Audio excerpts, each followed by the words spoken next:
आपका स्वागत है। आज हम आगे की स्टोरी शुरू करते हैं। निशांत जंगलों में उसका वेट कर रहा था, जो कि संजना आने ही वाली थी।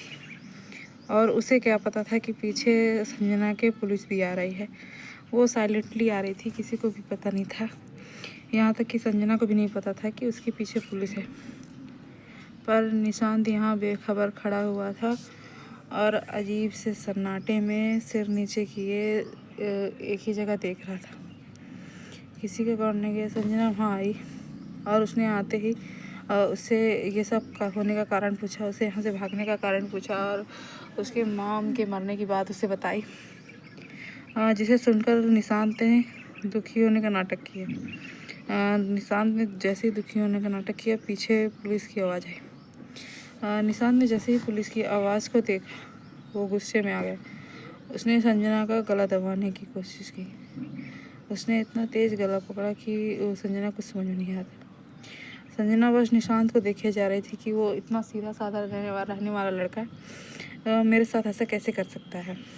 और वो दोनों फ्रेंड्स भी थे, भले ज़्यादा बात नहीं करते थे बट अच्छे दोस्त थे आपस में।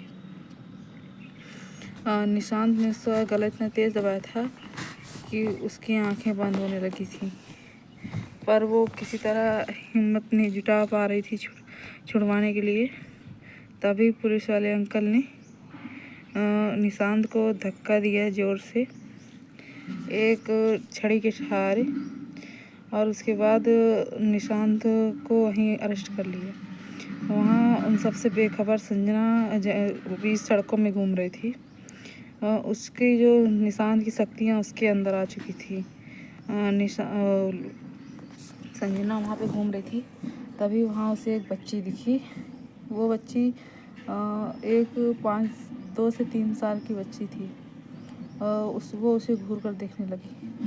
वो बच्ची भी उसे घूर कर देख रही थी। जो संजना की शक्तियाँ हैं उस बच्ची के अंदर धीरे धीरे जाने लगी और संजना वहीं बेहोश हो गई। अब वो बच्ची, जो बहुत ही खूबसूरत बच्ची थी, अचानक अपने असली रूप में आने लगी। वो बच्ची गुस्से में गई अपने घर में और उसने अपने परिवार वालों को, सभी को एक एक करके, जिनसे वो बहुत प्यार करती थी और जिनके कभी भी 2 सेकंड के लिए भी छोड़ते नहीं थे, उनको जाकर उसने मौत की घाट उतार दी, सभी को एक एक करके। यहाँ तक कि अपने माँ पिता सभी को मार दिया उसने। छोटे भाई बहन को भी, बड़े भाई बहन को भी मार दिया। उसके बाद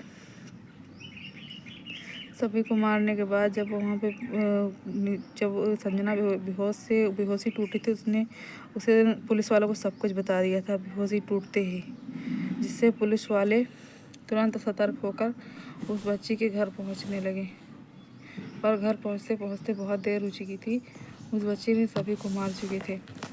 पुलिस वालों ने उस बच्ची को रोकने की या पकड़ने की बहुत कोशिश की, पर वो बच्ची किसी के काबू में नहीं थी। वो अपने बहुत ही एक खूंखार रूप में थी, जिसे देखते हुए एक हवलदार ने उस बच्ची को रोकने के लिए वहाँ पे पकड़ने की कोशिश की, तो उस हवलदार को उसने इतना झटके से फेंका कि वो हवलदार एक टेबल लैंप से जाके दीवार से जाकर लड़ गया। जैसे ही दीवार से लड़ा तो वो बेहोश हो गया। तो दूसरे हवलदार ने बिना टाइम गवाते हुए इस लड़की के पैरों में गोली मार दी। बच्ची बहुत छोटी थी, जिस कारण पुलिस वाले ने भी उसे बहुत डांटा, पर उसकी शक्तियाँ इतनी बहुत ही भयानक हो चुकी थी, वो किसी को भी नहीं छोड़ी। फिर उस बच्ची ने अपने घर के एक चाकू उठाया और मालिक के लिए कहकर अपना गला काट लिया।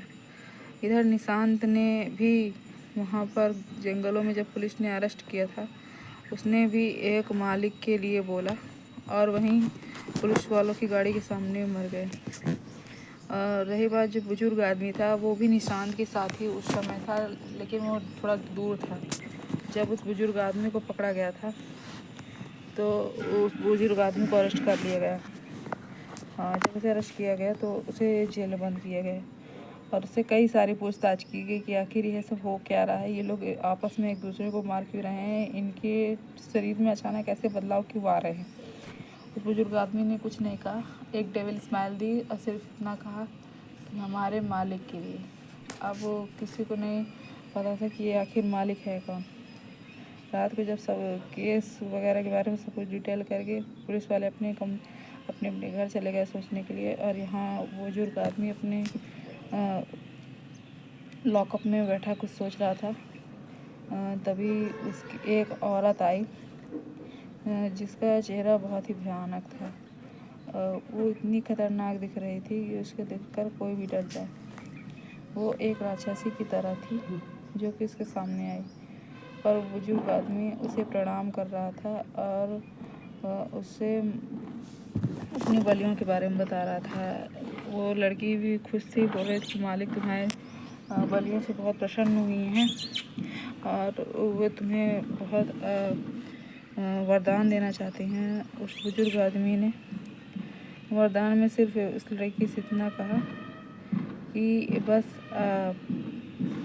आप मेरी जान ले लीजिए। तो उस लड़की ने बिना टाइम गवाते हुए उसे बोला तथास्तु और उसके पास एक चाकू फेंक दिया।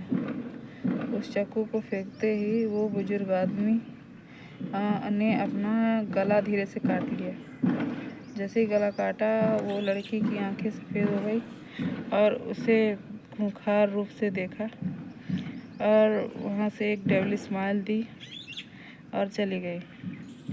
अब आगे की स्टोरी में हम जानेंगे कि कौन था निशांत ऐसा क्यों किया, वो बच्ची ने आखिर ऐसा क्यों किया, अपने परिवार वालों को क्यों मारा, सभी परिवार वालों की मौत अचानक कैसे होने लगी। इन सब की मिस्ट्री को अगर आपको वह समझना है तो आगे की स्टोरी में देखें। Bye guys.